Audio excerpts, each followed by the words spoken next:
Friends, corona के बाद में जितने भी लोग ठीक हुए हैं उनको जो मेन प्रॉब्लम ठीक होने के बाद में आ रही है वो है उनमें वीकनेस उनमें इतनी ज़्यादा है कि जितना काम वो पहले कर पाते थे उससे बहुत कम कर पाते हैं। थोड़ा सा चलने फिरने पे या थोड़ा सा भी काम करने पे उनको बहुत ज़्यादा थकान फील हो रही है। Hello friends, welcome to this channel. Friends, मैं Neelam, yoga coach, fitness trainer. पिछले 5 साल का मेरा एक्सपीरियंस है और मेरे एक्सपीरियंस से मैं आपको कुछ ऐसे ब्रीदिंग एक्सरसाइज आज बताने वाली हूँ जिससे कि आपका कोविड के बाद में, रिकवर होने के बाद में जो आप में वीकनेस आई है, जो आपकी इम्यूनिटी थोड़ी सी कम हो गई है, उसको इंक्रीज़ करने में आपको हेल्प मिलेगी। फ्रेंड्स, मैंने ये देखा है कि मेरे कुछ स्टूडेंट्स जो कोविड होने से पहले वेट लॉस के आसनास फॉलो कर रहे थे, उसकी सीरीज़ फॉलो कर रहे थे, मर्जी हो जितना उनको इंटेंस योगा करा लो, वो थकते नहीं थे। इवन पसीना आने पे वो बहुत खुश हो जाते थे कि उन्होंने आज कुछ एक्स्ट्रा करा, कुछ मेहनत करी। लेकिन कोविड के बाद में उन्होंने खुद में ये ऑब्ज़र्व करा कि उसके 1 या सवा महीने के बाद में भी अगर कोई भी वो टफ आसनास कर रहे हैं या थोड़ा सा इंटेंस योगा कर रहे हैं तो उनके जो बॉडी है वो जवाब दे देती थी और सांस फूलने लग जाती थी। मतलब उनको ये लगता था कि हम अब कभी कर ही नहीं पाएंगे, लाइफ में कभी इम्प्रूव ही नहीं कर पाएंगे। तो यहाँ पे उनका प्लान जो है वो मुझे थोड़ा सा चेंज करना पड़ा। उनकी इम्यूनिटी को इंक्रीज़ करने के लिए जो उनका 1 आवर सेशन है उसमें से आधा घंटा जो है वो इजी आसनास का रखा गया, जिसमें कि चेस्ट ओपनिंग वाले आसनास थे, और जो बाकी आधा घंटा है वो डीप प्राणायाम, मतलब कि बहुत अच्छे से ब्रीदिंग एक्सरसाइज पे रखा गया। और इससे उनको 1 वीक के अंदर ही अपने में बहुत ज़्यादा इम्प्रूवमेंट नज़र आया। तो यहाँ पे मेरे एक्सपीरियंस पे मैं आपको बता रही हूँ कि ये कैसे करना है। देखिए, अगर आप कोविड से रिकवर हो चुके हैं और अगर कोविड चल भी रहा है, मतलब आपको 14 डेज़ आप क्वारंटाइन में हैं, घर के अंदर हैं, और अगर आपको खांसी जुकाम नहीं है, मतलब कि सांस लेने में और छोड़ने में दिक्कत नहीं है, तो आप ये आसनास आसानी से कर सकते हैं। मेन आपको ये ध्यान रखना है कि आपकी कोई भी नोज़ बंद नहीं होनी चाहिए। और जो ये मैं आपको 2 तरीके के यहाँ पे मैं प्राणायाम बताने जा रही हूँ, 2 तरह की एक्सरसाइज बताने जा रही हूँ, उन दोनों एक्सरसाइज को आपको रोकना नहीं है। मतलब कि आपको अपनी ब्रीदिंग को रोकना नहीं है, होल्ड नहीं करना है, क्योंकि क्वारंटाइन टाइम में हो आप, प्लस आप एलोपैथिक मेडिसिन ले रहे हो, तो आपको नहीं पता है कि आपके लंग्स कितने वीक हो गए हैं। लेकिन अगर आपके 14 डेज़ का क्वारंटाइन कंप्लीट हो गया है, कोई खांसी जुकाम नहीं है, तो आप ये एक्सरसाइज आसानी से कर सकते हैं। यहाँ पे मैं आपको योगा मैट पे लेट कर ये एक्सरसाइज बता रही हूँ। आप चाहें तो बेड पर लेट कर भी कर सकते हैं। फर्स्ट एक्सरसाइज और सेकंड एक्सरसाइज दोनों ही आपको करनी है और अपनी कैपेसिटी के अकॉर्डिंग करनी है। 5 से 10 बार अगर आप सुबह शाम दोनों टाइम करते हैं तो बहुत ही अच्छा है। और होल्डिंग जो है वो भी अपनी कैपेसिटी के अकॉर्डिंग करना है। फ्रेंड्स, ये देखिए, आपको अपने बेड पे लेटना है। आप चाहें तो आलथी पालथी लगा के लेटिए, चाहे आप अपने पैर सीधे करके लेटिए, वो आपकी मर्जी है। तो यहाँ पे मैं आपको आलथी पालथी लगा के लेट के करना बता रही हूँ। आप अपनी इच्छा हो तो अपने पैर सीधे भी रख सकते हैं। अपने सिर के नीचे से आप पिल्लो निकाल दीजिएगा। अब यहाँ पे हमारे दोनों हाथों को हम अपने नेवल के लेफ़्ट और राइट में रखेंगे। पंजों को खुला रखिएगा। ये हम इसलिए कर रहे हैं ताकि हम अपने आप को ऑब्ज़र्व कर सकें कि हम ब्रीदिंग एक्सरसाइज अच्छे से कर रहे हैं या नहीं कर रहे हैं। आप चाहें तो ऐसे रख सकते हैं, थोड़ी देर बाद जब आपको लगने लगे कि हाँ आप बहुत परफेक्टली कर रहे हैं। अदरवाइज़ आप ऐसे रख के कीजिएगा। मैं पूरे टाइम ऐसे ही हाथ रख के करवाती हूँ ताकि वो 1 सेकंड के लिए भी अपनी नज़र अपनी सांसों से ना हटाएं, अपनी ब्रेथ पे ही रखें। फर्स्ट एक्सरसाइज करने जा रहे हैं। हमको बहुत गहरी सांस दोनों नोज़ से लेनी है, दोनों छेद से लेनी है, और यहाँ पे अपने लंग्स में फिल करना है। आपके चेस्ट जो हैं वो ब्रॉड हो जाएंगे और फिर आपको उतनी ही स्मूथनेस के साथ में अपनी सांस को छोड़ना है। यहाँ पे ये अच्छे से ध्यान रखना है कि आपकी जो सांस है वो सिर्फ गर्दन या लंग्स के टॉप तक ना जाए। आपका जो लंग्स का बॉटम है, जहाँ डायफ्राम है, वहाँ तक आपकी ब्रेथ जाए। यस, देखिए, स्टार्ट कर रहे हैं। आप मेरे हाथों के इशारों से समझ जाएंगे कि कब मैं सांस ले रही हूँ। यस, डीप इनहेल,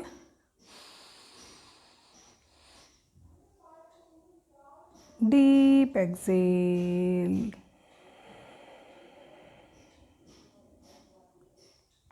बहुत ही आराम से करना है। सिर्फ अपनी नज़र अपने ब्रेथ पे रखनी है। मतलब कि आप अपने सांसों के साथ में अंदर जाइए, देखिए कि वहाँ वो कुछ सेकंड अपने आप रुक रही है और सांसों के साथ में बाहर आई है। डीप इनहेल,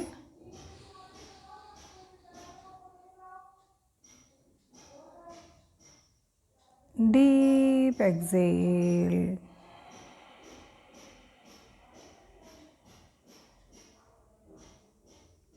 अपनी ब्रेथ को एंड तक, लास्ट तक पूरी ब्रेथ को बाहर निकालना है। जब आप बहुत अच्छे से करने लगेंगे तो आपको पता चलेगा कि इसमें भी एक रिदम सी सेट हो रही है। आपके इक्वल टाइम तक वो ब्रेथ अंदर जा रही है और कुछ सेकंड रुक रही है। अपने आप वो 1-2 सेकंड ही रुकती है। जब हम अच्छे से करने लग जाते हैं, हमारी होल्डिंग की कैपेसिटी को इम्प्रूव करते हैं, तो हम हमारी इच्छा से उसको ज़्यादा रोक सकते हैं। तो यहाँ पे वो कुछ सेकंड अपने आप अंदर रुक रही है, कुछ सेकंड वो बाहर रुक रही है। तो आपको पूरे तरीके से अपनी सांसों के साथ में रहना है। वो कितने सेकंड अंदर रुक रही है उसको ऑब्जर्व करना है, कितने सेकंड में वो एक्सेल हो रही है और कितने सेकंड वो बाहर रुक रही है। इस तरीके से आपको ये ब्रीदिंग एक्सरसाइज आंखें बंद करके, खुद को फील करके कम से कम 10 काउंट तक करनी है, सुबह और शाम दोनों टाइम। यस। अब जो मैं सेकेंड ब्रीदिंग एक्सरसाइज है वो बता रही हूँ, उसको आप बेली ब्रीदिंग भी बोल सकते हैं। नेवल के दोनों तरफ हाथ रखा हुआ है हमने और अपनी सांसों को हम नेवल में भर रहे हैं। देखिए, बिल्कुल पेट को ऐसे फुलाना है जैसे एक प्रेग्नेंट वुमेन का होता है। आपको मैं एक बेस्ट एग्जांपल देती हूँ कि आप पैर सीधे करके भी कर सकते हैं। ये मैं पैर सीधे करके बता रही हूँ आपको। एक बेस्ट एग्जांपल ये है कि आप होली पे बैलून को भरते होंगे पानी से, तो सबसे पहले वो बैलून जो है वो सबसे नीचे भरता है, फिर मिडल में और फिर ऊपर तक फिल होता है। वैसे ही आपको करना है। इस पेट को आप बैलून समझिए। सबसे पहले आपको अपनी ब्रेथ नेवल में फिल करनी है, मतलब पेट फूलेगा। जब यहाँ पे फिल हो जाएगी ब्रेथ, तब आपका चेस्ट फूलेगा और आपको शोल्डर पे एक खिंचाव सा फील होगा, मतलब कि आप यहाँ तक फिल हो चुके हैं। और जब आप खाली करेंगे, जब आप सांसों को छोड़ेंगे, तब आप सबसे पहले अपने शोल्डर्स, फिर चेस्ट और फिर स्टमक, बिल्कुल वैसे ही जैसे अगर आप बैलून को खाली करना चाहें तो सबसे ऊपर, फिर बीच में और फिर लास्ट से पानी निकलता है, वैसे ही आपको इसमें करना है। अभी स्टार्टिंग में आपको होल्ड नहीं करना है, लेकिन अगर आपको लगने लगे कि हाँ मैं 1-2 सेकेंड से ज़्यादा होल्ड कर पा रहा हूँ, तो आप होल्ड कीजिए। अपनी होल्ड की हमेशा काउंटिंग कीजिए, ताकि आपको पता चले कि आप कल तक अगर 5 तक होल्ड कर पा रहे थे, तो 1-2 दिन बाद तक आप 7 तक कर पा रहे हैं। इट मीन्स आपके लंग्स की कैपेसिटी, होल्डिंग की कैपेसिटी इम्प्रूव हो रही है। और जितनी ज़्यादा होल्डिंग की और इनहेल एक्सेल की कैपेसिटी इम्प्रूव होगी, उतना ही आपकी इम्यूनिटी भी बढ़ेगी और जो इन्फेक्शन है वो भी कम होगा। यस, अब हम स्टार्ट कर रहे हैं। आप ध्यान दीजिएगा, सबसे पहले पेट, फिर चेस्ट और फिर शोल्डर। यस, डीप इनहेल,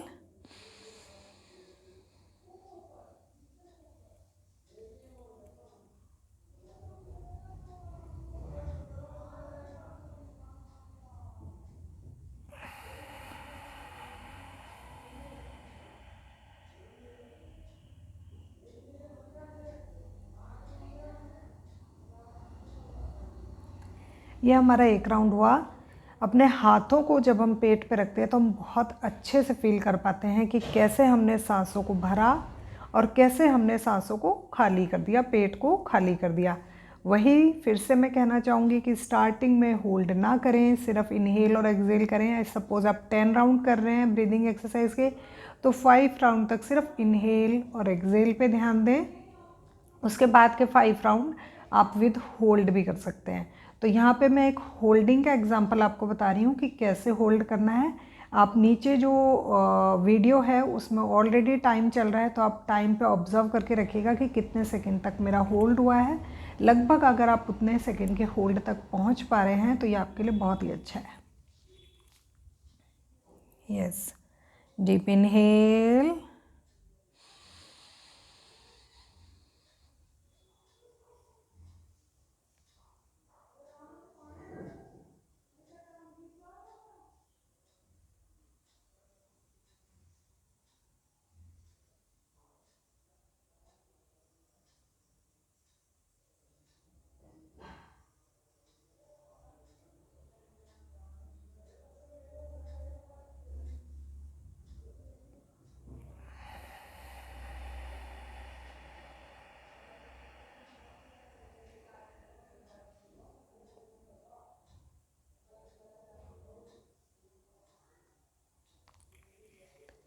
अगर आपको लग रहा है कि आप 8 काउंट तक होल्ड कर पा रहे हैं तो उसको 7 तक ही कीजिए, क्योंकि जब हम एक्सेल कर रहे हैं तो हमें सांसों को एकदम फक करके बाहर नहीं छोड़ना है, बहुत स्मूथली बाहर छोड़ना है। ऐसा नहीं होना चाहिए कि बस अब आपसे सांस रुक ही नहीं जा रही और आप एकदम से झटके से बाहर छोड़ रहे हैं। नहीं, जैसे ही आपको लगने लगे कि बस अब मेरी कैपेसिटी जस्ट जाने वाली है, उससे 1-2 सेकेंड पहले आप एक्सेल करना स्टार्ट कर दीजिए। बहुत स्मूथली एक्सेल करना है, पेट को बिल्कुल खाली रखना है। और जब हम एक्सेल कर देते हैं तो हमारी ब्रेथ बाहर भी कुछ सेकंड तक होल्ड होती है। इमीडिएट हम दोबारा से इनहेल के लिए अपने आप रेडी नहीं होते हैं। अगर आप ऑब्जर्व करेंगे तो देखेंगे खुद में कि जब हम एक्सेल कर देते हैं तो कुछ सेकंड के लिए हमारी ब्रेथ बाहर होल्ड हो जाती है, कुछ सेकंड तक हम सांस नहीं लेते हैं। तो उस होल्डिंग को भी आप होने दीजिए और फिर जब अपने आप इनहेल का मन करे तो आप फिर से इनहेल कीजिए। दोनों ही एक्सरसाइज जो हमने पहले बताई उसको योगिक ब्रीदिंग बोलते हैं, क्योंकि हम चेस्ट में हवा भर रहे हैं, निकाल रहे हैं। जो बाद में बताई उसको बेली ब्रीदिंग बोल रहे हैं, क्योंकि हम पेट में हवा भर रहे हैं और निकाल रहे हैं। दोनों में ही आप 10-10 राउंड, मतलब टोटल 20 राउंड आप सुबह कीजिए, शाम को कीजिए। 5-5 राउंड आप नॉर्मल ब्रीदिंग रखिए, इनहेल और एक्सेल, और आगे के 5 राउंड जो हैं वो होल्ड के साथ कीजिए। आप अपनी जो ये कैपेसिटी है, अपनी जो ब्रीदिंग एक्सरसाइज है, धीरे धीरे आप अगर खुद में बेनिफिट देख रहे हैं तो इसको बढ़ाते जाइए, अपनी कैपेसिटी को इंक्रीज़ करती जाइए और इसकी काउंटिंग को बढ़ाते जाइए। लाइक आप 10-10 कर रहे हैं तो 15-15 करने दीजिए। और ऐसा क्यों करना है कि हमको जब कोरोना की वजह से इम्यूनिटी वीक हुई है तभी इसको करें। आप इन ब्रीदिंग एक्सरसाइज को हमेशा कीजिए, क्योंकि मैं जब अपने स्टूडेंट्स को हमेशा कराती हूँ, इवन मैं भी जब हमेशा करती हूँ, तो खांसी जुकाम की प्रॉब्लम या वेदर चेंज की वजह से आपकी बॉडी में कोई भी इलनेस नहीं आती है। अगर आपके लंग्स हमेशा के लिए स्ट्रॉन्ग है तो आपकी बॉडी हमेशा के लिए स्ट्रॉन्ग रहेगी। ये बिल्कुल ऐसे है जैसे कि आपके लंग्स में हमेशा ऑक्सीजन का एक स्टॉक रहेगा, एक गोदाम भरा हुआ रहेगा। जब कभी भी शरीर में कहीं भी एक्स्ट्रा ऑक्सीजन की रिक्वायरमेंट होगी तो उस गोदाम से वो ऑक्सीजन वहाँ पे पहुँचाई जाएगी। तो क्यों ना हम हमेशा अपने गोदाम को प्योर ऑक्सीजन से भर कर रखें। और अगर आप सुबह ये कर रहे हैं ओपन, मतलब कि खुली जगह पे कर रहे हैं तो बहुत ही अच्छा। और अगर कोविड की वजह से आप क्वारंटाइन हैं तो कोशिश कीजिए कि आप खिड़की के पास में लेटें, या आप खिड़की के पास में जाके आराम से कुर्सी पे भी बैठकर कर सकते हैं। मैंने लेट कर करके इसलिए बताया क्योंकि वीकनेस बहुत आ जाती है तो ज़्यादा देर तक हम बैठकर कर नहीं पाते हैं, इसलिए लेट कर करें। बैठने पे वो हम कमर झुका लेते हैं तो उतना ज़्यादा बेनिफिट नहीं मिलता है। अगर आप बैठ के आराम से कमर सीधी करके इन ब्रीदिंग एक्सरसाइज को करेंगे तो आपको डेफिनेटली फ़ायदा होने वाला है। और इसको अपने रूटीन में ले आइए। अर्ली मॉर्निंग उठते ही इसको कीजिए, और रात को अगर सोने से पहले कर रहे हैं तो फ्रेश ऑक्सीजन, मतलब कि आपके लंग्स में ऑक्सीजन पूरे तरीके से पहुंच जाने की वजह से आपको नींद बहुत अच्छी आने वाली है। तो फ्रेंड्स, आज की वीडियो स्पेशली मैंने उन लोगों के लिए बनाई है जो कोविड के बाद में आई वीकनेस से परेशान हैं, अपनी इम्यूनिटी को बढ़ाना चाह रहे हैं। अगर आपके फ्रेंड्स में, आपके किसी नोन में किसी को ये प्रॉब्लम है तो उनको ये वीडियो शेयर कीजिए। ये बहुत ही ईजी एक्सरसाइज है, इसका कोई भी लॉस नहीं है। आपको बस ज़बरदस्ती अपनी ब्रेथ को नहीं रोक के रखना है, ध्यान अपनी ब्रीदिंग पे रखना है और उसको ज़बरदस्ती नहीं रोकना है। दोनों ही एक्सरसाइजेज आपको आँखें बंद करके करनी है। तो फ्रेंड्स, आज के लिए बस इतना ही। वीडियो पसंद आई हो तो लाइक कर दीजिए, चैनल पे पहली बार आए तो सब्सक्राइब कर दीजिए। बाय।